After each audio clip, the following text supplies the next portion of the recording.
La historia no es solo un relato del pasado, es una guía para entender el presente. Bienvenidos a En 5 Minutos, tercera temporada. Soy Sebastián Candiotti y en cada episodio exploraremos los hechos que nos trajeron hasta acá.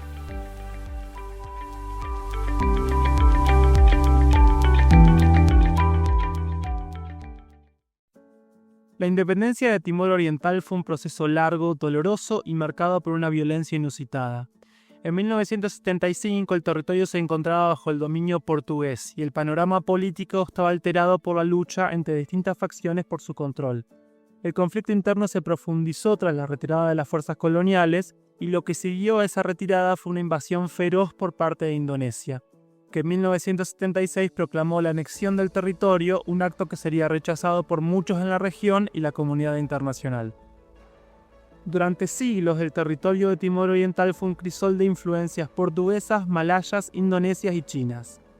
En 1975, después de la Revolución de los Claveles que puso fin a la dictadura portuguesa, el gobierno portugués decidió abandonar a su colonia en Timor Oriental. Sin embargo, el vacío de poder dejó a diferentes grupos políticos luchando por el control. Por un lado estaba el Frente Revolucionario de Independencia de Timor, un movimiento socialista y proindependencia, y por otro, el Movimiento Nacionalista de Timor, que apoyaba la anexión de Timor Oriental a Indonesia.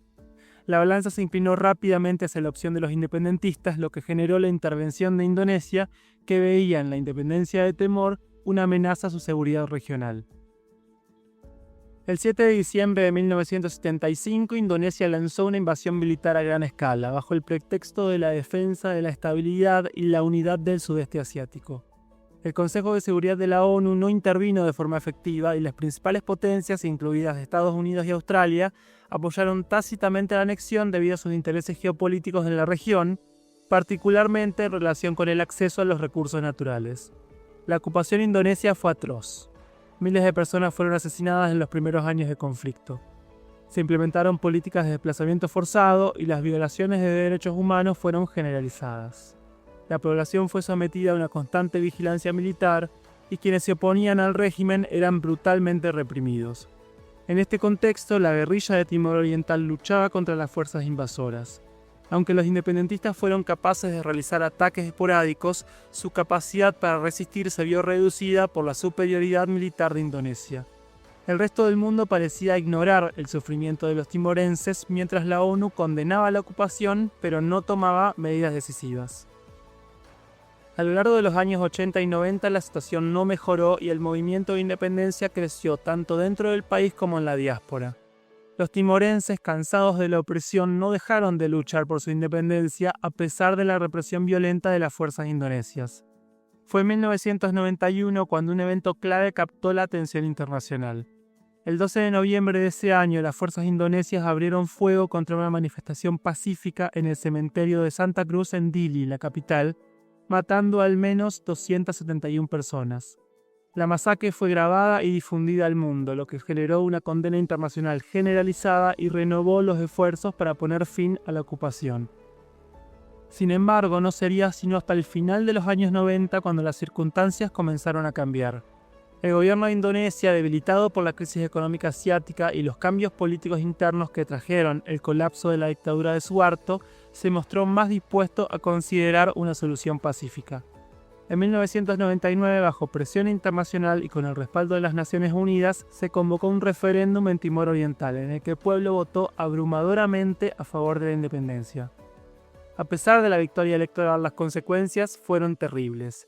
Tras el anuncio de los resultados, las milicias pro-indonesias, apoyadas por su ejército, iniciaron una ola de violencia nunca vista.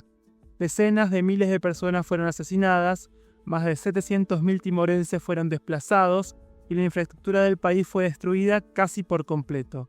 La violencia fue tan intensa que la ONU tuvo que enviar una fuerza de pacificación liderada por Australia para restaurar el orden. En 2002, después de más de 2 años de administración de la ONU, Timor Oriental finalmente se convirtió en un estado independiente. Aunque el país ha logrado avances en términos de estabilidad política y desarrollo económico, la pobreza sigue siendo un problema sustancial y la falta de infraestructura adecuada es un obstáculo para el progreso. El proceso de independencia de Timor Oriental también dejó lecciones clave para la comunidad internacional. El fracaso en intervenir durante las primeras etapas de la ocupación fue una de las principales críticas que surgieron tras la independencia. El hecho de que las potencias mundiales ignoraran la situación durante tantos años, a pesar de las claras violaciones de derechos humanos, resalta la necesidad de una mayor atención a los conflictos de los pequeños estados, incluso cuando los intereses geopolíticos no están directamente involucrados.